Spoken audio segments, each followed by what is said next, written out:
영상 봐주셔서 감사하고 구독해주셔서 감사합니다. 좋은 하루 되세요. 그러한 송재호 배우가 갑작스럽게 별세했다고 숙환으로 가셨다는 소식이 들려오게 된 것입니다. 한 세대가 가고 또 다른 세대가 옵니다. 사람이 떠나간다는 것은 그만큼의 아픔을 동반하고 잃어버린 슬픔으로 가슴이 아려오지만 그러나 새로운 사람이 그래야만 오기 때문에 어쩔 수 없이 지나간 사람을 잃을 수밖에 그리고 잊을 수밖에 없는 것을 인지하게 됩니다. 배우 송재호를 비롯하여 많은 원로 배우들 그리고 많은 또 다른 원로 배우가 될 사람들을 혹시나 또다시 잃을까봐 혹시나 또다시 보낼까봐 가슴이 아파서 시간이 천천히 가기만을 바랄 뿐이지만 그러나 시간은 야속하게도 우리 주변을 화살같이 빠르게 지나가고만 있습니다. 언제 송재호 배우가 83세가 되었는지 인지하지 못할 정도로 그렇게 우리는 그리고 우리가 알고 있는 사람들은 빠르게 나이를 채우고 있고 그로 인해서 얼굴과 온몸으로 나이를 나이테 새기듯 몸에 새기게 됩니다. 그리고 어느 순간 송재호 배우가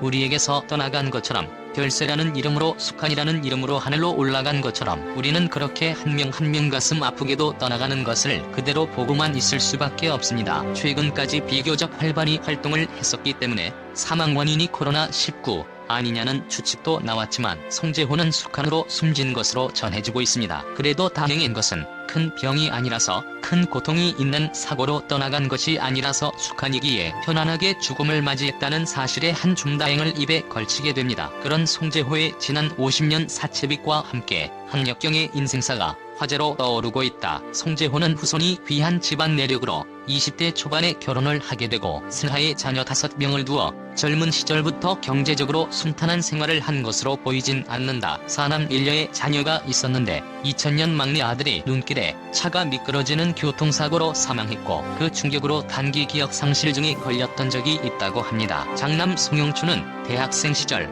아버지가 주연으로 출연했던 영화 영자의 전성시대의 속편 주인공으로 배우 데뷔를 한 적 있다고 합니다. 부자가 한 작품의 전편과 후편 주연을 맡은 이례적인 케이스였으나 이후 배우를 그만두고 현재 용인아멘교회 목사로 재직 중이라고 합니다. 현재는 80이 넘어서 교회 장로 자리 은퇴했을 것으로 추정된다고 합니다. 빚보증을 잘못 섰다가 수십 년을 고생하고 늙음하게야 다 갚았다고 인터뷰에서 말했다고 합니다. 또한 송재호는 영화 제작의 뜻을 품고 30대 초반에 영화 제작사를 차렸지만 곧바로 망해서 1억 원의 빚을 지게 됐었고 이 빚 때문에 송재호는 은행에서 돈이 다 나오지 않아 사채까지 쓰고 사채빚을 사채로 갚은 악순환이 계속된 적도 있습니다. 송재호 한 번은 사채업자에게 하도 시달려 칼을 4배에 대고 오지마 한 발자국만 더 오면 확 그어버릴 거야 하고 위협을 가해 사채업자들의 봉변을 모면할 수 있었어요. 송재호는 말한다.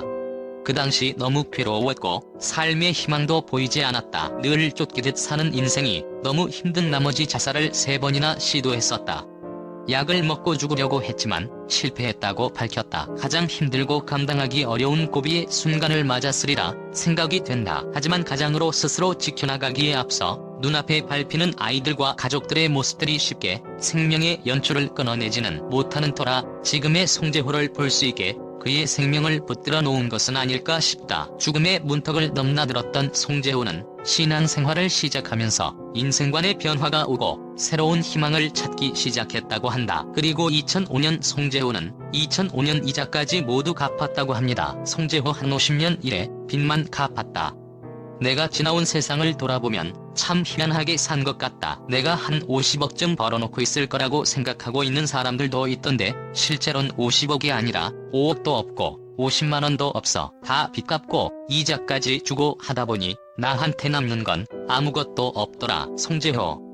그의 깊이 있는 내면 연기와 대중과 쉽게 어우러질 수 있는 푸근함은 아마도 이처럼 그동안 우리가 몰랐던 역경의 세월 속에 자신을 지켜온 송재호 그만의 연륜으로 비롯되지 않았을까 미루어본다. 송재호의 인생이 정말 다사다난했던 것 같네요. 배우 송재호의 별세 그리고 그의 숙환으로 인한 떠남은 많은 사람들에게 호상이라는 말을 들을 수 있게 되겠지만 그러나 사람이 떠나가는 것이 호상이든 호상이 아니든 그것이 슬픔으로 남겨진다는 것을 생각한다면 그리 중요한 것은 아닐 것입니다. 배우 송재호는 방송을 통해서 수십 년 동안 많은 사람들에게 웃음과 슬픔을 그리고 아픔과 기쁨을 주었습니다. 그렇기에 배우 송재호가 떠나간다는 것은 별세라는 이름으로 숙환이라는 이름으로 간다는 것은 우리의 추억이 우리의 웃음과 슬픔, 기쁨과 아픔이 떠나간다는 것을 의미한다 하겠습니다. 그렇기에 송재호가 떠나지를 않기를 바라지만 그러나 이미 별세한 것을 이미 숙한이라는 이름으로 하늘로 올라간 것을 아쉬워한들 안타까워한들 무엇이 그리 큰 변화가 있겠습니까? 하늘에서도 행복하기를 바랄 뿐입니다. 배우 송재호 생애 1937년 3월 10일 평안남도 평양부에서 태어나 6.25 전쟁 때 월남하여 경상남도 부산시로 이주했다. 원래는 배우가 아닌 성우 출신으로 1959년 부산 KBS에서 성우로 데뷔했으며 이후 본격적으로 배우로 활동하였다. 사투리 연기에 능하여 현지인도 고향 사람으로 착각할 만큼 자연스러운 사투리를 구사하였다. 평소엔 완벽한 표준어를 구사하고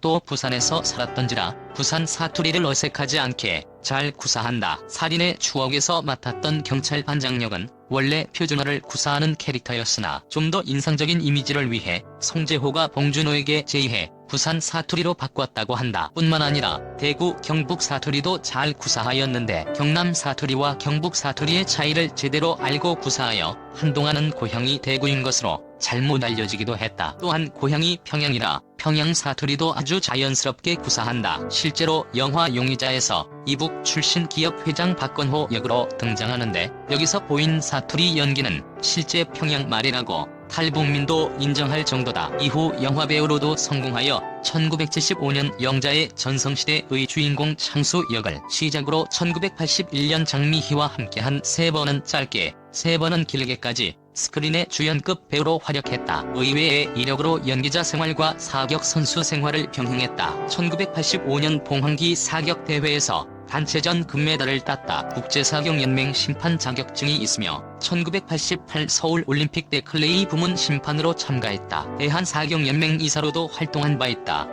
개신교 장로회 신자이며 장로의 직책을 맡고 있다. 사남 1녀의 자녀가 있었는데 2000년 막내 아들이 눈길에 차가 미끄러지는 교통사고로 사망했고 그 충격으로 단기 기억 상실증에 걸렸던 적이 있다. 장남 송영춘은 대학생 시절 아버지가 주연으로 출연했던 영화 영자의 전성시대의 속편 주인공으로 배우 데뷔를 한 적 있다. 부자가 한 작품의 전편과 후편 주연을 맡은 이례적인 케이스였으나 이후 배우를 그만두고 현재 용인아멘교회 목사로 재직 중이다. 빚보증을 잘못 섰다가 수십 년을 고생하고 늙음하기야 다 갚았다고 인터뷰에서 밝혔다. 박정희 대통령의 경호실장 박종기와 호형호재하는 사이로 박정희를 매우 존경했지만 그를 블랙 코미디로 풍자한 그때 그 사람들에서는 박정희 역을 맡아 연기를 펼쳤다. 또한 화려한 휴가에도 출연했다. 제18대 대통령 선거 때 노조현과 마찬가지로 박근혜 후보를 지지한 연예인 후보 중 한 명이었다. 야생생물관리협회 회장을 맡은 이력이 있다. 영상 봐주셔서 감사하고 구독해주셔서 감사합니다.